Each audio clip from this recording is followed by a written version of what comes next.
Bonjour Philippe Gaudin, vous êtes un des grands spécialistes de l'œuvre de Hergé, vous avez scénarisé le musée Hergé, vous avez côtoyé Hergé pendant longtemps, vous publiez un livre absolument incroyable, Les Tribulations de Tintin au Congo.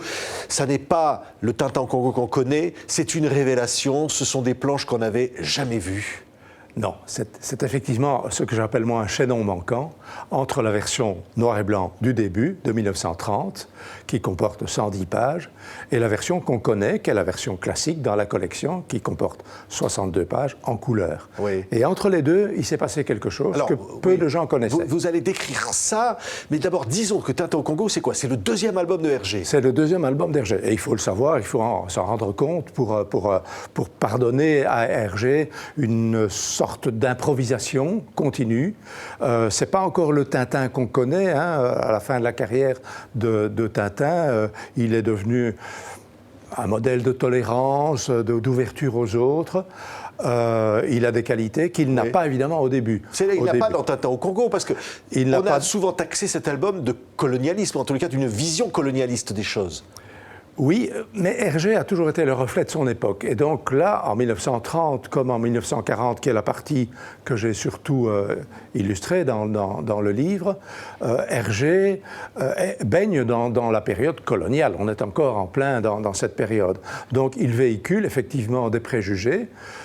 À tort ou à raison, on peut dire qu'il le fait innocemment, mais bon, quand même, il y a des conséquences. Mais Hergé, à ce moment-là, est encore très très jeune. Il est encore malléable, il n'a pas encore vraiment sa personnalité, et donc il n'a pas transmis à Tintin non plus cette personnalité dont on parlait tout à l'heure. Oui, alors avant, il y a l'album Tintin au pays des Soviets, qui est un album qui est jugé anticommuniste. Juste avant, c'est vraiment...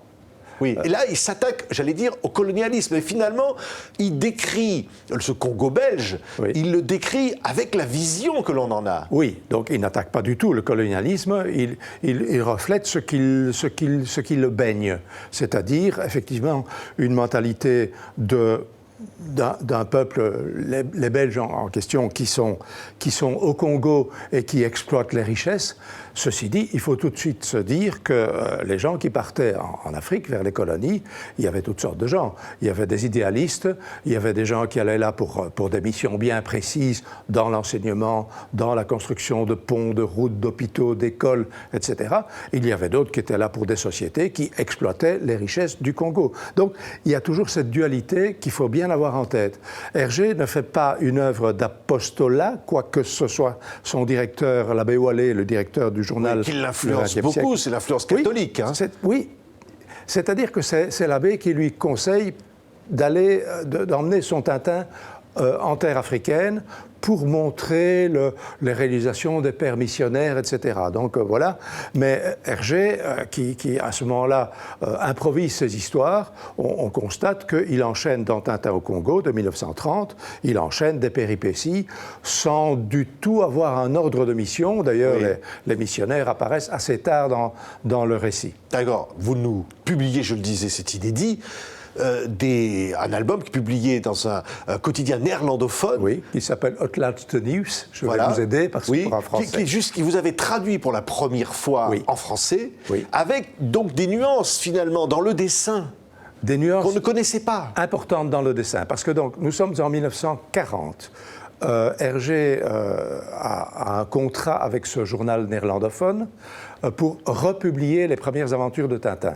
Et donc, il imagine, Hergé, parce qu'il est occupé dans le journal Le Soir à travailler sur le crabe aux pinces d'or, ça c'est ce qu'il produit. Donc, il imagine que dans ce journal, ça va être tout simple. Et donc, il décide de publier chaque jeudi 2 pages de sa version de 1930. Mais il est perfectionniste, donc petit à petit, il a envie de changer des petites choses, de faire des retouches. C'est vraiment de l'ordre de la retouche. Mais au fil des semaines, il retouche de plus en plus. Si bien qu'à peu près au premier tiers de ce nouveau récit, qui est l'ancien récit, en 110 pages en tout, il lui prend l'envie de mettre un calque sur l'album et de garder la disposition général, mais de faire un nouveau dessin. Et ça, c'est évidemment très intéressant parce que le Tintin de 1930 et le Tintin de 1940 sont très différents dans la silhouette, dans les formes, dans la dégaine, dans l'allure, dans le dynamisme, etc.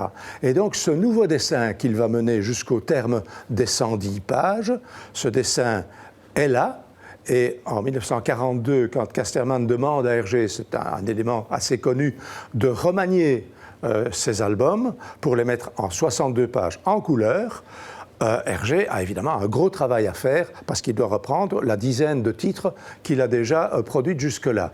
Alors il les prend l'un après l'autre, dans le désordre d'ailleurs. Il se fait que c'est en 1945, fin 1945, qu'il va pouvoir s'occuper de la refonte de Tintin au Congo. Oui. Et là, il dispose des calques. Oui, un mot quand même. Il y a le langage petit nègre, tu as un personnage qui dit ça y en a, Boué, Moussier, et le petit nègre qui parle comme ça. Il détruit des animaux. Il n'y a pas de conscience de l'environnement. Il tue un éléphant, il tue des biches. Il y a le souci pour Hergé de faire de l'humour avant tout, et c'est vrai qu'il y a un manque de conscience des conséquences. Mais je pense aussi que, très sincèrement, nos pères et nos grands-pères étaient sans doute assez inconscients de ce qu'ils faisaient là-bas. Parce qu'il y a évidemment du bon et il y a du moins bon dans la colonisation, dans le rapport avec l'Afrique, avec les Africains, et aussi avec la nature, les animaux, les plantes, etc. Oui. Mais il y avait une espèce de désinvolture. Il va prendre cette conscience, Hergé, notamment dans le Lotus bleu. Il va prendre la défense de l'opprimé. Il va prendre finalement parti contre le racisme. Oui. On n'en est pas là à cette époque. Non, on n'en est pas là, mais l'évolution d'Hergé a été rapide, parce qu'entre le Tintin au pied des soviets et le Lotus bleu, il s'est passé 5 ans.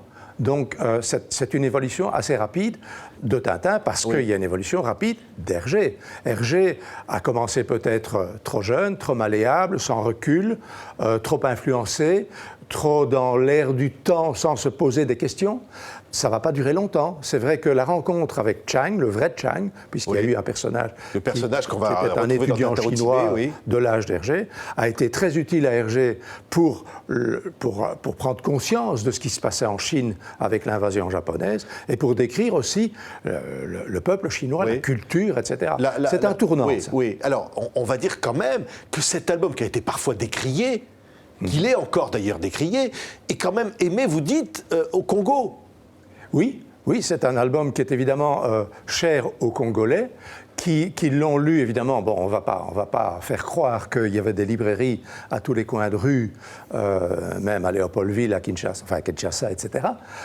Mais il y avait quand même une affection pour cet album qui se déroule chez eux.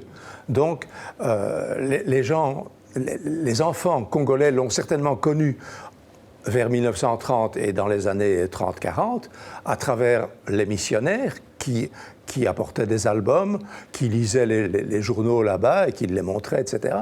Après l'indépendance notamment, Tintin au Congo est un épisode un peu magique pour les Congolais et qui aujourd'hui utilise d'ailleurs le contenu de cet album pour faire de l'artisanat et pour d'une certaine manière survivre ou vivre grâce à Tintin aussi. Donc il y a une espèce d'appropriation qui est assez sympathique finalement, mais qui est aussi poignante par certains côtés. Oui, mais certains amateurs ont pu dire c'est un album mineur, il n'a pas l'importance que peuvent avoir d'autres albums.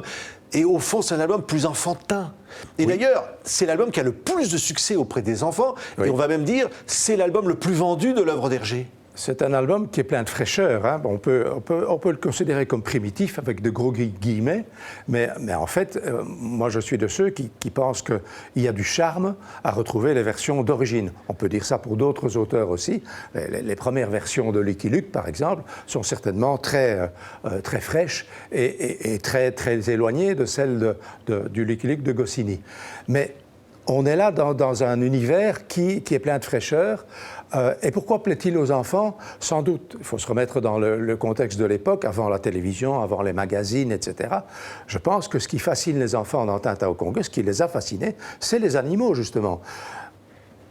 Les massacres sont peut-être pas prépondérants, on ne les remarque pas. Ce qui compte pour les enfants, c'est de voir des animaux qu'on ne voit pas. C'est la même magie que quand les enfants vont avec leurs parents au zoo à l'époque. Aujourd'hui, bien entendu, on est baigné d'images, de reportages, etc. C'est probablement plus pareil, mais il faut être conscient de ça. Oui, le reporter du Petit 20e.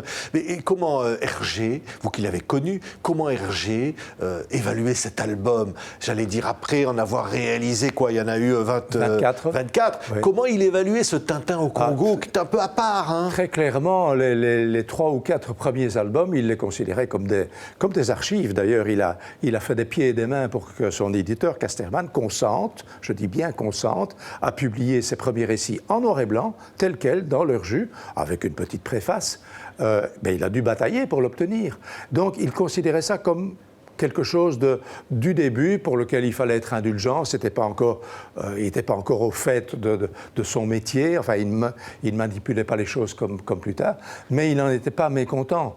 Et il y a un autre exemple avec Tintin au Congo, c'est qu'après l'indépendance du Congo en 1960, Casterman a un peu mis sous le boisseau l'album Tintin au Congo, jusqu'au moment où Hergé s'est aperçu que derrière, dans la liste de ses albums, il n'y avait plus Tintin au Congo. Oui. Pourquoi? Parce que Casterman considérait que c'était qu'il pas un fallait album qu'il fallait peut-être montrer, le mettre de côté. qui était dépassé. Oui, ou il fallait être gêné de ça. Oui. Or, ce n'est pas à l'auteur Hergé qu'on peut dire on est gêné de ce que vous avez fait.